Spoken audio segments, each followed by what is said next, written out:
kraton min voha, altater chill mit finjum så kom schullon vedelar innen, fram inumar hum, altater chill mit finjum så kom schullon vedelar innen, kraton min voha. Hello again. It's been another wet and miserable day here in the Kingdom of Mercia. I've not been able to get out metal detecting yet again. So while I'm stuck in at home, I've decided to get my moulds out and do some casting of medieval knights in armour from the Battle of Agincourt, Middle Ages. So I'm going to do a bit of a tutorial video for you, show you the moulding process, and at the end show you some of the finished models that I make.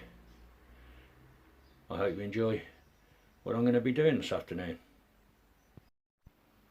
The Battle of Agincourt was fought on the 25th of October 1415, the decisive battle of the 100 Years' War between England and France. The English army was led by King Henry V against the French nobility representing Charles VI, known as Charles the Mad. The French fielded a superior force of 15,000 men against 8,500 English. Clever deployment of the 7,000 English longbowmen in woodland either side of a narrow ravine of land was decisive in the victory. The French army was drawn into what seemed like certain victory, but were massacred under a continuous volley of English arrows. The English victory was crushing. These are our moulds. The English longbowmen require two moulds. To the right hand side is the main torso, and to the left hand side are the accessories and the base. So before we can pour them, we need to lightly dust them with talcum powder and then assemble the moulds and clamp them together to stop any leakages out of the side. So this is the moulds assembled. I hold them together between a couple of ceramic wall tiles and a pair of hand clamps. So that is now ready for pouring when the metal's molten and at the right temperature.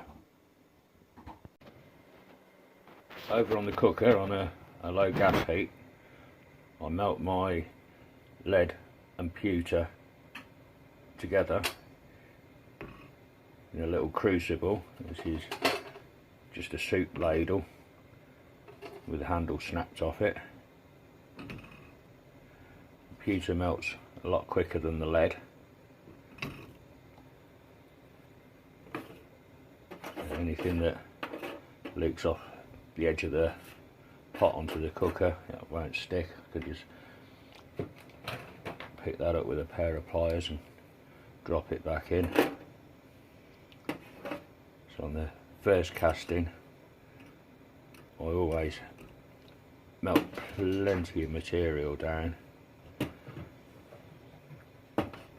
Make sure I've got enough to fill the moulds.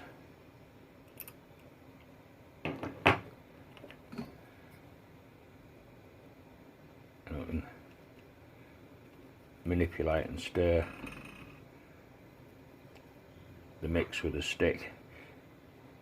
I use a wooden stick to gauge temperature, as it will smoke slightly at the right temperature, but it won't catch fire, so I know I haven't got it too hot and I'm not going to destroy the moulds.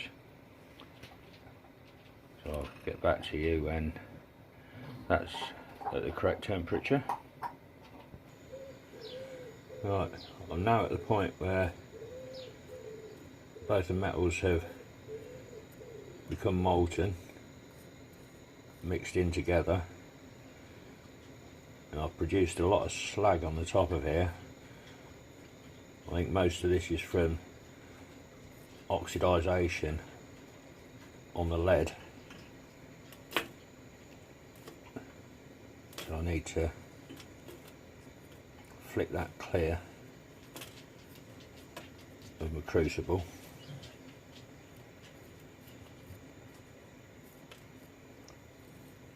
A nice clean mix going into the mould.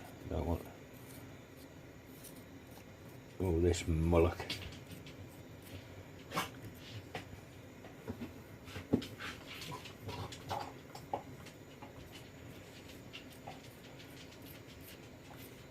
I'll keep it on the heat for a while longer, because it's still raising this scum on the top.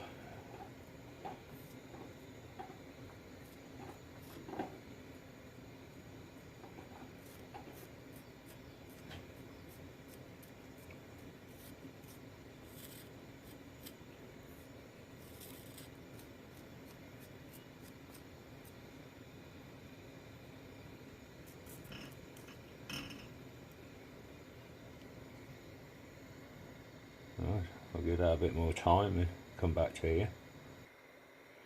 Okay, I'm now happy with the clarity of that mix. So very carefully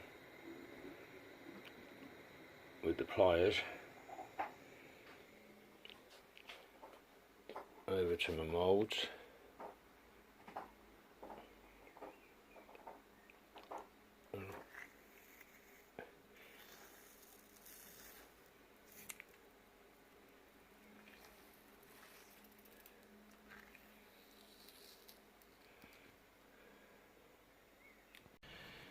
Okay, I've given the moulds a bit of cooling time, release the clamps, and very gently, because this is still incredibly hot, open the moulds and have a look at what I've got in here.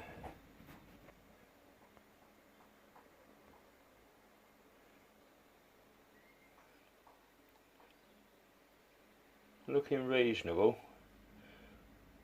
but on the first couple of pours don't expect brilliant results, because the rubber's not warm enough.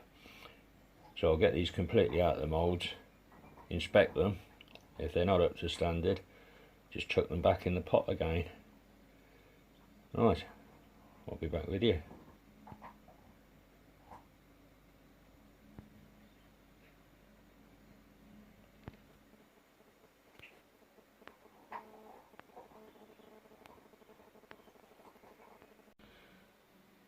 I'm really quite happy with this first time casting. I've got no shorts, as in running out of material, air gaps. The moulds are completely filled, and I've got good detail on them. On the accessories I was slightly short on material to fill the sprue, but that doesn't matter, because the components that I need to keep have filled. So with the snips, I now need to cut the parts that I keep from the sprues, and then all of these can go back into the pot for the next moulding. Yeah, I'm happy for the first pour. Right, I've trimmed up the first casting. That's all the components there to make the longbow man. And here's the sprues, the flow channels, and all the swarf that's left over. That will go back in the melting pot, and these parts will need good cleaning with the file, get any swarf off the edges of the figures before assembly. Now each time I have a casting session, I make enough components for maybe 5 or 6 figures at a time, so it's a case of repeating myself now. So I spent several hours this afternoon casting the components for these medieval knights. I've worked with the English longbow mould and the French crossbow man mould. And I can sit quiet evenings after work during the week, sanding them down, filing them, preparing them and gluing them. But I thought I'd just show you some of the finished models that I've made. There's a lot of time involved in this,